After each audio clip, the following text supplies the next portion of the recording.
విశాఖలో నవాబ్ కేప్ సినిమా చిత్రం యూనిట్ సందడి చేసింది. సక్సెస్ మీట్ లో భాగంగా hero Siva Kandukuri, heroine Teja Ashwin, director Pramod, Harsha cinema విజయవంతంపై ఆనందం వ్యక్తం చేశారు. తండ్రి కొడుకుల సెంటిమెంట్తో విజయవంతంగా థియేటర్స్ లో ప్రదర్శించబడుతుందని డైరెక్టర్ హర్ష అన్నారు. మరిన్ని వివరాలు మా విశాఖ మహిళా కరెస్పాండెంట్ తరుణి జ్యోతి అందిస్తారు.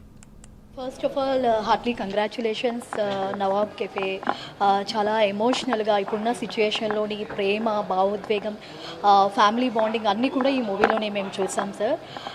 సార్ చెప్పండి, అసలు ఈ కథ మీకు ఎలా తీయాలి అనిపించింది? లైక్ ఏదైనా ఇన్స్పిరేషన్ ఏమైనా ఉందా? డెఫినెట్లీ అంటే కొన్ని నా రియల్ లైఫ్లో జరిగిన ఇన్సిడెంట్స్ నుంచి ఇన్స్పైర్ అయ్యి చేశానండి. సో అవన్నీ బాగా కుదిరినాయని అనుకుంటున్నాను. అండ్ రెస్పాన్స్ కూడా చాలా పాజిటివ్గా ఉంది. యా ఓకే, ఈ మూవీ తీసినప్పుడు షూటింగ్ టైంలోని మీకు ఏదైనా హార్ట్కి టచ్ అయ్యే సీన్ ఏమైనా ఉందా? ఎస్పెషల్లీ ప్రీ ఇంటర్వెల్ దగ్గర నుంచి ఇంటర్వెల్ది నేను అది చాలా ఎమోషనల్గా కనెక్ట్ అయిన సీన్ అండి, అంటే ఫిలింలో కూడా. సో అది బాగా వచ్చిందని అనుకుంటున్నాను. ఫైనల్గా సార్, ఆడియన్స్ అందరూ మీ మూవీని ఆల్రెడీ సక్సెస్ చేశారు. సో ఎలా ఫీల్ అవుతున్నారు? ఫైనల్గా ఆడియన్స్కి ఏం చెప్పాలి అనుకుంటున్నారు ఈ సక్సెస్ మీట్ కోసం? డెఫినెట్గా చూసిన ఫ్యామిలీ ఆడియన్స్ వీళ్ళంతా పాజిటివ్ ఫీడ్బ్యాక్ ఇస్తున్నారండి. అండ్ ఇంకా థియేటర్స్లో రన్ అవుతుంది.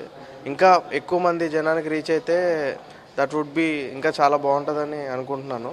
అందుకే మేము ఇక్కడ వైజాగ్ రావడం కానీ, విజయవాడ రావడం కానీ తిరుగుతున్నాం. ఇంకా మోర్ కనెక్టివిటీ ఉంటుందని. సార్ శివ గారు చెప్పండి, ఫస్ట్ ఆఫ్ ఆల్ కంగ్రాచ్యులేషన్స్. ఈ మూవీలో మీరు చాలా నేచురల్గా యాక్ట్ చేశారు. రాజీవ్ కనకాలతో కూడా మీ బాండింగ్ చాలా బాగుంది. సో మూవీ ఫస్ట్ నవాబ్ కెఫేలో మీరు హీరోగా యాక్ట్ చేస్తున్నారు అన్నప్పుడు సో మీ రియాక్షన్ ఎలా ఉంది? ఎలా ఫీల్ అయ్యారు? డెఫినెట్లీ నాకు కథ చెప్పినప్పుడు చాలా బాగా అనిపించింది. అండ్ ఒక న్యాచురల్ సినిమా చెప్తున్నాం అనే కన్విక్షన్ ఒకటి వచ్చింది. జనరల్గా ఒక ఇమోషనల్ ఫిల్మ్కి లాంగిటివిటీ చాలా ఎక్కువ ఉంటుంది. అంటే మనకి మేబీ ఆ వర్డ్ ఆఫ్ మౌత్ స్ప్రెడ్ అవ్వడానికి ఇనిషియల్గా ఒక 2-3 రోజులు పట్టచ్చు. బట్ ఒకసారి అది క్యాచ్ ఆన్ అయిందంటే డెఫినెట్గా అది లాంగ్ రన్కి తీసుకెళ్తుంది. అండ్ ఎప్పుడైతే నన్ను అందుకే నవాబ్ కేఫ్ ఎప్పుడైతే అడిగారో నేను అసలు ఒక సెకండ్ కూడా ఆలోచించలేదండి సైన్ చేయడానికి. అండ్ రాజీవ్ కనకాల గారు డెఫినెట్గా ఒక పెద్ద బ్యాక్ బోన్ సినిమాకి. ఫాదర్ సన్ ఎమోషన్ చాలామంది కనెక్ట్ అయ్యారని అంటున్నారు. సో అది చాలా హ్యాపీ.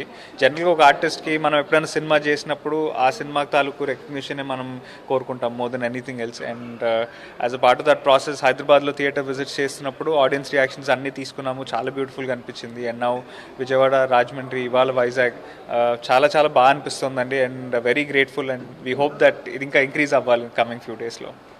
ఓకే సార్, ఫైనల్గా మరి ఈ మూవీలో యాక్ట్ చేసినప్పుడు హీరోయిన్తో యాక్ట్ చేశారు. సో షూటింగ్ టైంలోనే మీకు ఏ సీన్ హార్ట్కి టచ్ అయింది? ఫైనల్గా డైరెక్టర్ గారి గురించి చెప్పాలి అంటే మీ మాటల్లో. సో ఎక్కడ కూడా సినిమా చూస్తే మీకు డెబ్యూ డైరెక్టర్ చేసినట్టు అనిపించదండి. అంత గ్రౌండ్ వర్క్ చేశాడు, అంత కష్టపడ్డాడు, అందుకే అంత బాగా వచ్చింది film. And also I think heroine కూడా తనది తెలుగులో ఇది ఫస్ట్ సినిమా కానీ తమిళ్లో ముందు చేసింది. సో ఎక్కడ కూడా యూనో మనకు ఒక తెలుగు ఆర్టిస్ట్, ఒక తెలుగు స్పీకింగ్ హీరోయిన్ మనకు దొరికినప్పుడు ఐ థింక్ అంతకన్నా బెటర్ థింగ్ ఏముండదు. And we are all very very happy అండి that the film is being received this way. So మీరు కనుక సినిమా చూడకపోయి ఉంటే డెఫినెట్గా ఫ్యామిలీస్ని తీసుకెళ్ళి థియేటర్స్లో చూడండి. అండ్ మీకు నచ్చినా చెప్పండి, నచ్చకపోయినా కూడా మాకు డెఫినెట్గా చెప్పండి. Because that is the feedback that builds us as actors. Ma'am మీరు చెప్పండి, ఈ మూవీలో హీరోయిన్గా యాక్ట్ చేశారు, చాలా ఎమోషనల్ అనిపించింది. అసలు ఎమోషనల్ అంతా ఎలా క్యారీ చేశారు?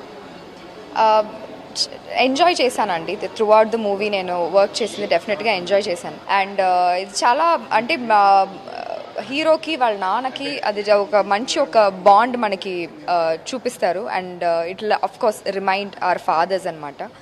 అండ్ ఐ హోప్ ఫ్యామిలీస్ అందరూ ఎంజాయ్ చేస్తారు. ఓకే, ఈ మూవీలో మీకు ఏదైనా ఎమోషనల్ సీన్ ఏమైనా కనెక్ట్ అయ్యేది ఉందా షూటింగ్ టైంలో? షూటింగ్ టైంలో నాకు శివకి there is one bench scene అనమాట towards the end. And it shows మనకి ఆ డెస్టినీ గురించి అండ్ దెన్ మేనిఫెస్టేషన్ గురించి ఎంత ఇంపార్టెన్స్ అనేది ఒక అండర్స్టాండింగ్కి మేము ఇద్దరం వస్తాము. Before that there is always this cute fight కానీ లేదా ఒక క్యూట్ కాన్వర్జేషన్ ఉంటుందే తప్ప ద ఫైనల్ బెంచ్ సీన్ వచ్చి ఇట్స్ లైక్ ఒక కంప్లీట్ ఫీలింగ్ అనమాట. That's my favourite scene. ఫైనల్గా మరి ఆడియన్స్కి ఏం చెప్పాలి అనుకుంటున్నారు ఈ మూవీ సక్సెస్ మీట్ గురించి?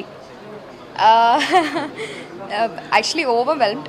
అండ్ అందరు మోర్ దాన్ మా జనరేషన్ వాళ్ళకన్నా లేదా ఇప్పుడు యంగర్ జనరేషన్ వాళ్ళకన్నా పెద్దవాళ్ళు బాగా రిసీవ్ చేసుకుంటున్నారు.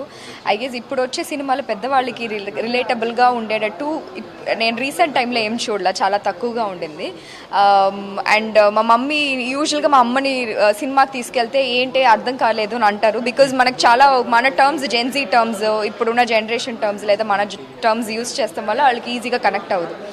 ఇది అయితే పెద్దవాళ్ళకి చాలా ఈజీగా కనెక్ట్ అవుతుంది అండ్ వాళ్ళకి ఇంకా love towards the you know parents అనేది పెరుగుద్ది when we are generation watches it. So I guess it's my favourite.